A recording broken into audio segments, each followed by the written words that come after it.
Je vous parler d'une question qui est finalement fondamentale en astrologie, mais à laquelle on ne pense pas spécialement. C'est la question de l'âge. Le cycle des saisons, c'est aussi une question d'âge. Il y a ce qui est nouveau et ce qui est ancien. Il y a le neuf, ce qui apparaît, le nouveau-né, le nouvel ordre. Et puis il y a ce qui est déjà là, ce qui est déjà institué, instauré. Et au niveau prévisionnel, tout ça est extrêmement utile. C'est pour ça que je l'ai toujours dit que si on n'a pas fait un travail de conceptualisation en profondeur, on ne peut pas faire de la bonne prévision, puisqu'on ne sait pas ce qu'on a à prévoir. Parce que ce qu'on peut prévoir, ce sont des processus qu'on a pu observer au niveau anthropologique, au niveau sociologique, au niveau psychologique. Et donc si on n'a pas observé certains processus fondamentaux, eh bien on ne va pas faire de la bonne prévision. C'est le cas d'André Barbeau, qui a une vision très très pauvre des processus sociaux, psychosociologiques.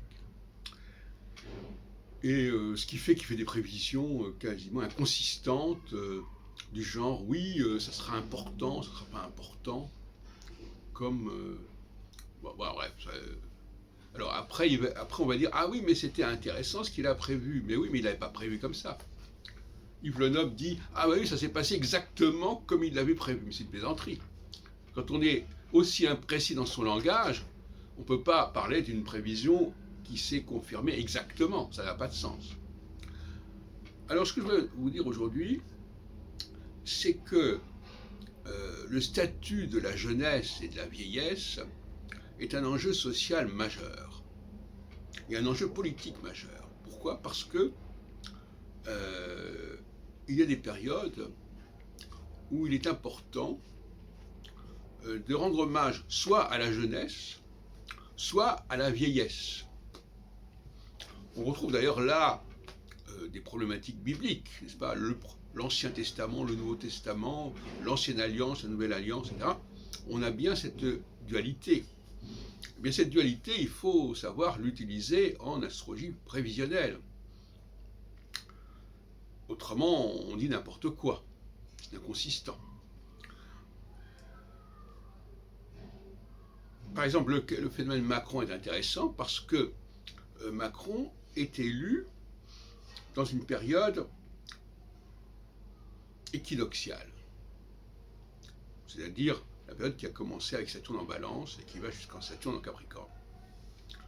La période équinoxiale est favorable à la jeunesse, puisque l'équinoxe, c'est justement le début du cycle, c'est le printemps, c'est l'automne d'ailleurs, qui est pareil ici dans le système, puisque ça dépend des hémisphères. Et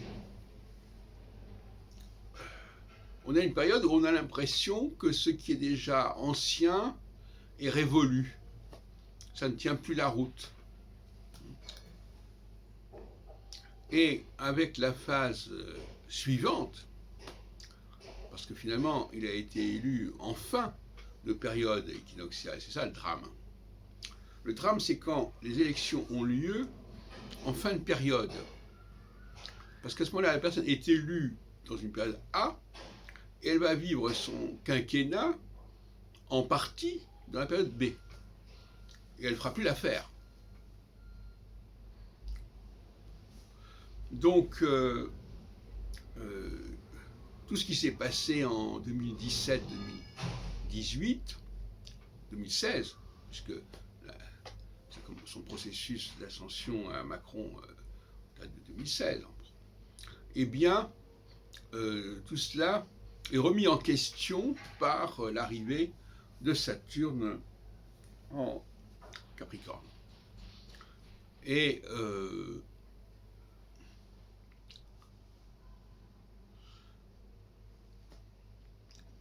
on peut donc dire que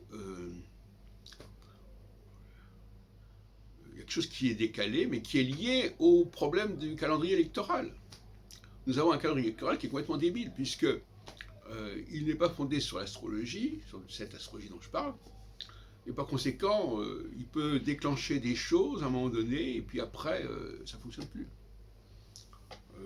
On pense aussi alors, le premier septennat de François Mitterrand, qui est marqué par l'équinoxialité, c'est-à-dire, on parlait de nouvelles, comment ça s'appelait?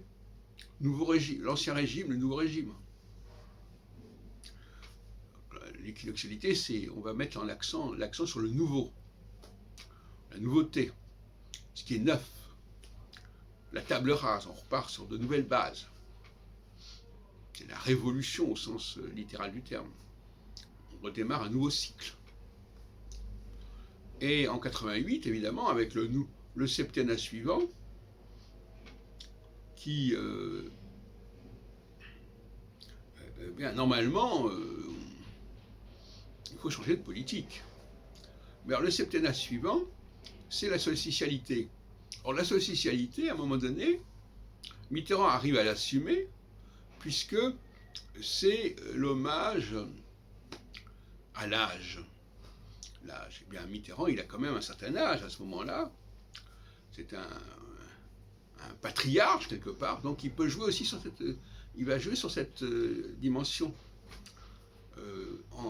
Équinoxialement, il a joué sur la dimension d'une nouveauté politique, d'une nouveauté au niveau du régime, et après, il va jouer sur la formulation, sur le thème de, finalement, l'homme tremble, la tranquillité de l'âge, etc., etc.